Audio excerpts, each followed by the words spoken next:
Talagang signal 'yan na yung mahina ang leadership mo. Kasi kung malakas ang leadership, hindi magkakaroon ng ganyang division sa Senate. So, nanggagaling yung leadership na yan sa Malacanang mismo kasi pati sila sumasawsaw sila dun sa gulo sa Senado kasi may ini-endorse silang ah, tawag dito yung kampo.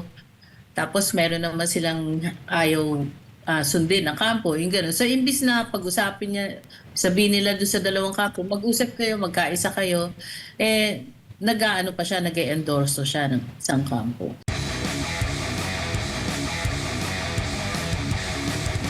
Kumusta po ang ating ekonomiya sa ating bansa? Well, lumabas na yung mga inflation tsaka unemployment numbers. Ito yung mga indikasyon na talagang mahina pa rin talaga ang ating ekonomiya. Unang-una yung inflation ay 6.8% pa rin. Napakataas pa rin yan. At saka yung unemployment natin, 4.7% na mas mataas kesa nung isang taon. Pero ang mas nakakabahala yung underemployment. Yan yung mga mga trabaho naman pero mababa sa minimum wage ang kinikita niya kasi ang trabaho nila hindi naman 8 oras, no. So, yan ay tumaas ng napakataas niyan, 15.2% at ang katumbas niyan ay 7.1 million ang mga taong hindi kumikita ng sapat, no. So, kung i-add mo yan dun sa 2.1 million na walang trabaho. So mga 11 million ang mga Pilipino na medyo mahirapan talaga ngayon na mataas ang presyo ng mga bilihin. Opo, underemployed, mas marami, mas tumaas yan sabi po ninyo. Pero ang trabaho ho ba, Oh, nadagdagan ho ba sa ngayon? Pero ang problema, yung underemployed ay tumaas din. hindi masyadong nadagdagan yung trabaho. Pero yung underemployed, ang tingin ko dito, maraming nakahanap ng trabaho pero contractual. Alam mo yun? Kaya Mm-mm. underemployed sila eh. Kasi ang ibig sabihin ng underemployed, ah ano, kailangan parang gusto nila mas madagdagan yung oras ng trabaho o kaya magkaroon sila ng dagdag na trabaho, yung second job, no? Or magkaroon ng ibang trabaho na may mas mahabang oras. Yan ang ibig sabihin ng underemployed. So, malamang contractual to or kaya nanghihinay na yung yung kumpanya, so binabawasan na yung oras ng trabaho nila. Mm-mm. Mm-mm. Ang maganda dito kasi kung contractual sila, hindi sila nakakatanggap ng benepisyo ng SSS, PhilHealth, tsaka pag-ibig, ganyan. Kasi hindi yan naibibigay ng kumpanya kung saan sila nagtatrabaho. Opo, papaano po yun? Anong magiging implikasyon po nun kung kapag napipilitan po silang tumanggap ng mga trabaho ng mababang sahod din at the same time, ito mga nasa underemployment, ma'am? Ang mangyayari dyan parang isang kahig santo ka, di ba? Kasi kung mababa pa sa minimum wage yung kinikita nila, ibig sabihin talagang masasagad sila ngayon dahil tumaas nga yung mga presyo ng bilihin. So, kumbaga kung kailangan pa nila ng ibang klaseng panggastos, kunwari may magkasakit, o kaya may pangangailangan sa eskwelahan yung mga anak nila, mahirapan silang punuin yon kasi sagad na yan eh. Masasagad talaga sila. Mas na halos kapantay na ba natin yung sitwasyon natin ngayon noong nakaraang pandemya? Yung underemployment, halos pareho na yung level, no? Nung lockdown. So, hindi na maganda talaga yung nakikita kong mga numero na lumalabas ngayon. So, ang kabuuan nito, yung pinaka-consumer spending ng mga Pilipino, bababa yan. Sa ngayon, yun na lang ang tumataas pagdating sa mga components ng GDP mo, no? Yung household spending na lang ang sumusuporta dyan. Dahil nga mayroon pang pumapasok na OFW remittances. Pero kung ganito na wala masyadong makuhang disenteng trabaho, no? Hindi naman sa hindi disente pero kulang sa oras. So ibig sabihin contractual sila, ganyan. Talagang manghihina kasi yung mga kumpanya, umaasa rin yan sa binibili ng mga households, di ba? So kung mahina yung spending mo, mahina rin ang sales. Mm-mm. So mahina ang kikitain ng mga kumpanya. Pag mahina ang kikitain ng kumpanya, mababa ang tax revenues ng gobyerno. So apektado lahat yan eh. So pati yung gobyerno, apektado. Opo. At marami din ho ba, tumataas din ho ba yung bilang ng mga natatanggal sa trabaho? May mga indikasyon ho ba kayong nakikita na yung mga negosyo ay nagtitipid na lang? Or para makatipid ay nagbabawas ng tao at or minsan naman ay nagtatanggal ng kanilang mga empleyado?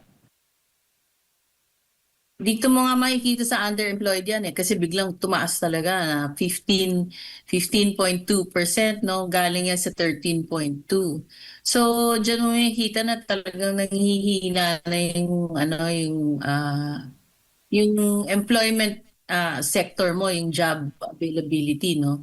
So maaaring yung mga kumpanya nga ay nagtitipid na kaya binabawasan na nila yung oras ng pagtatrabaho. Siguro imbis na 5 days baka 3 days o 4 days na lang ang trabaho ng mga arawan na nagsisweldo, no? Tsaka yung mga construction, 'di ba, maraming tumigil na construction dahil dyan sa flood control issue na 'yan, no? Mm-mm. So maraming dating nagtatrabaho sa construction, ngayon, kung hindi nawalan ng trabaho, maaring konti na lang yung or less days o konting araw ang tinatrabaho nila. Opo. Kung magpapatuloy po ito, ma'am, itong trend na ganito na bumababa siya sa mga susunod na mga buwan, ano kaya ang maaring maging epekto naman ito sa antas ng kahirapan ng ating bansa?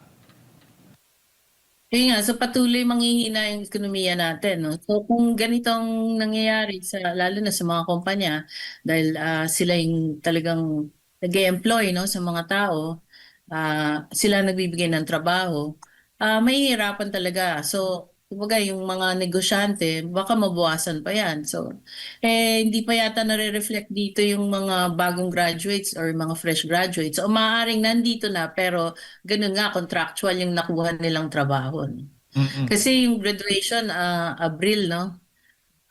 So, itong buwan na to, yung dapat na-reflect na yung ano dyan. Pero lalaki pa yan sa Mayo. Kasi, syempre, mas maraming papasok sa labor force. Pero kung mahina ang negosyo, mahihirapan sila maghanap ng trabaho. So, tignan natin kasi ang Mayo seasonally high din yan, no? Pagdating sa unemployment. Apo, bago ko lang ipasa kay Partner Admar, sa nakikita ho ninyo ngayon, sapat ho ba yung mga programa, polisiya o dapat magdagdagan ng gobyerno para po maibsan ito? Ano ba mga dapat gawin ng gobyerno para at least man lang mapababa yung unemployment or underemployment na rate po dito sa ating bansa? Ayun nga, di ba, ilang beses ko nang sinabi talaga na, alam mo, ang gobyerno dapat, buwasan na nila yung corruption nila at saka yung pamumulitika kasi kailangan mag-focus sila talaga sa pagbibigay ng trabaho. Which means, ituloy nila yung mga malalaking proyekto na dapat ituloy sa infrastructure kasi yan ang nagbibigay ng maraming trabaho. So, kaso wala ka naririnig na bidding, na binibid na projects, no? If ever, tinutuloy lang nila yung mga maintenance, mga repair works. So dati nang meron yon. Ang kailangan talaga ng Pilipino yung mga bagong proyekto para mabigyan talaga ng trabaho, hindi ayuda. Kasi ang ayuda, panandalian lang yan, 1, 2 buwan, maibsan ang iyong pangangailangan pero hindi pang matagalan. Ang trabaho ay pang matagalan yan. So ang kailangan talagang gawin ng ating pamahalaan ay magbigay ng trabaho. Ma'am Cora, magandang umaga po. Si Admar po ito. Ma'am, itong nakalipas, natalakay dyan po sa Korte Suprema. Nagkaroon po ng oral arguments dito nga po sa kinikwestiyon o kontrobersyal na 2024 to 2026 budget.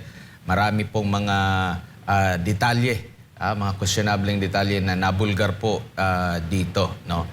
Sa mga ganito pong usapin na nakukwestiyon yung atin pong pambansang budget, makapaghihina po ba ito lalo na sa mga kakayahan po ng ating bansa na makipag-ugnayan sa ibang bansa para magkaroon tayo ng mga tinatawag ng mga foreign assisted projects?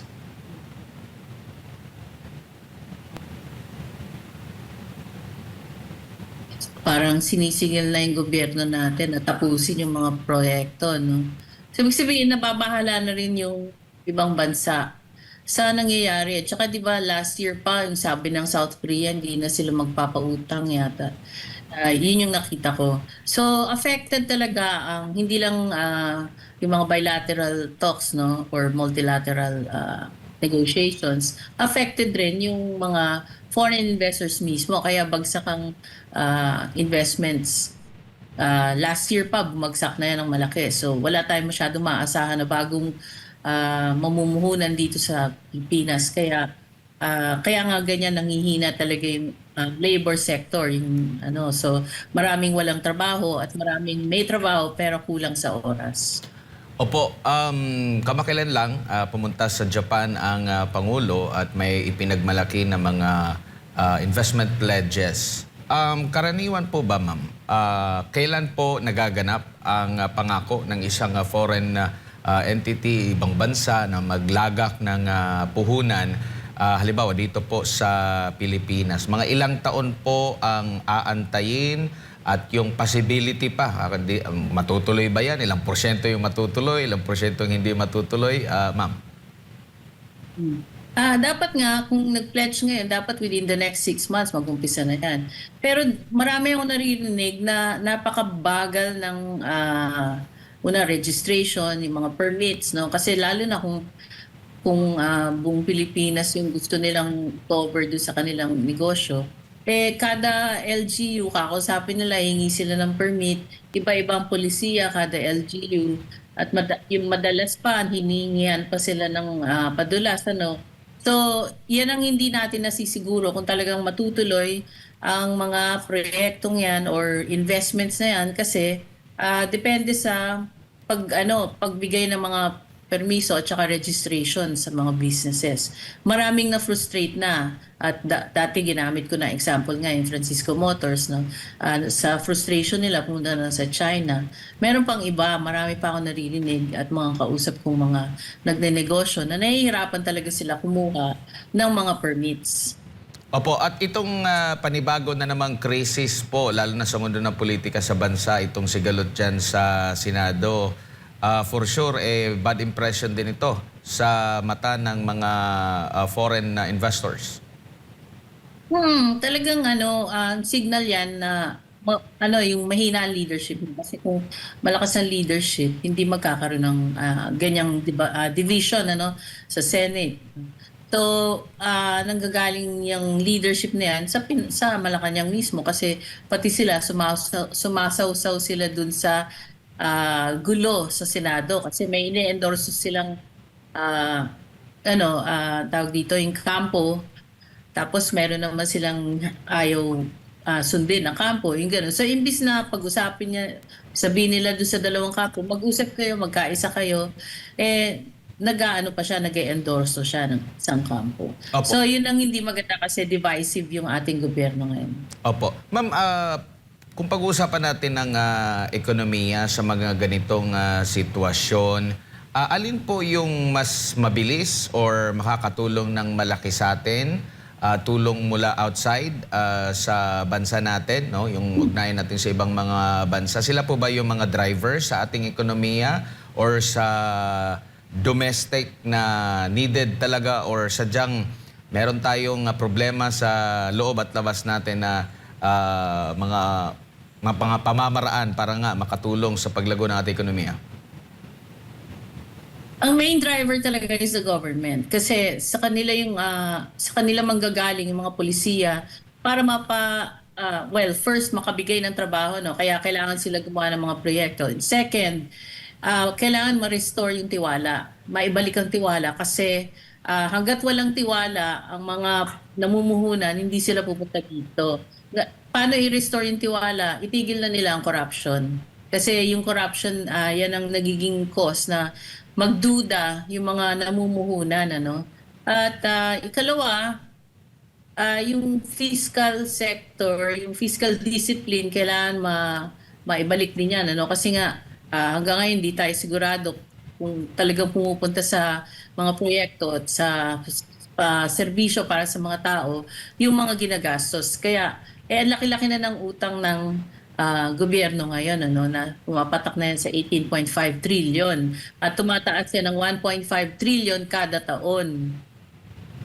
Opo. Ma'am, dito naman po sa inflation, bago pa man inilabas yung actual na inflation natin, ito nakalipas na buwan, may pagtaya ang BSP. May forecast sila either mula 7.1 hanggang 7.9 ang kanilang tansya for May 2026. Pero mas mababa po dito sa kanilang forecast ang naging inflation. 6.8 po yung naging inflation. Ano po yung masasabi nyo po ukol dito na hindi nagtugma? Ganito rin po ba yung forecast ninyo na mas mataas sana? Oo, actually, tinitingnan ko nga 8 to 10%. Pero yun nga, kaya medyo nagdududa na rin ako sa mga numero na nilalabas ngayon kasi parang minamasahin ng konti. Kaya palapit na ang zona eh. So, hindi ko alam kung... kasi ang katotohanan, makikita mo naman sa palengke, sa mga supermarkets na tumataas talaga yung presyo. Nang hindi na katumbas nung nakikita mo sa inflation number. In any case, 6.8 is still very high. Kasi dapat nasa 1.5 to 2% lang ang akyat ng ano no ng presyo ng mga bilihin. Pero yun nga, nagkaroon tayo ng krisis sa langis at saka napabayaan ng gobyerno yung presyo ng langis, no? Kasi hindi nila ma-monitor, tsaka kulang nga sa polisiya para magkaroon tayo ng karagdagang supply ng gasolina. Opo. Ayan, siguro, Ma'am Cora, mensahe po ninyo sa lahat ng ating mga kababayan. Alam po natin na sa gitna po tayo ng maraming kontrobersya. Itong Blue Ribbon Committee nga, di ba? Patuloy pong iniimbestigahan nga itong flood control anomaly. Pero hindi pa natin alam kung kailan pa masusundan, gaano kahalaga ito. At sa marami pa na mga issues sa ating bayan, particular na po sa epekto nitong ekonomiya. Kailangan rin talaga bantayan rin natin yung nangyayari sa Blue Ribbon Committee ni Senator Cayetano kasi diyan talaga lumalabas yung mga katotohanan. Kung mapapansin niyo doon sa ginawang Senate Blue Ribbon Committee meeting ni Tulfo, Senator Tulfo, wala namang nangyari doon sa hearing ngayon. So kasi pinipigilan nga nila na lumabas ang katotohanan. So napaka-importante nun. Bantayan natin yan at humingi tayo ng accountability sa ating gobyerno. Ikalawa, maghanda pa rin tayo kasi may krisis na tayo sa ekonomiya, hindi lang talaga nangihina. Kumbaga may krisis na tayo. Tapos parating na nga itong mga bagyo. So, dadami na naman ang masasalanta ng malalang baha, ano? Kasi wala ngang nangyaring mga flood control projects. Imbes ay naging ghost projects at binulsa ng ibang kawatan yung mga dapat na gamitin para sa mga proyektong yun. So kailangan maghanda tayo kasi dadami pa yung mga sakuna. Nauna na nga itong earthquake, ano? So hindi rin inaasahan yan. At syempre lindol talagang hindi may inaasahan yan. Pero yung mga bagyo, maaasahan natin na dadating at dadating yan.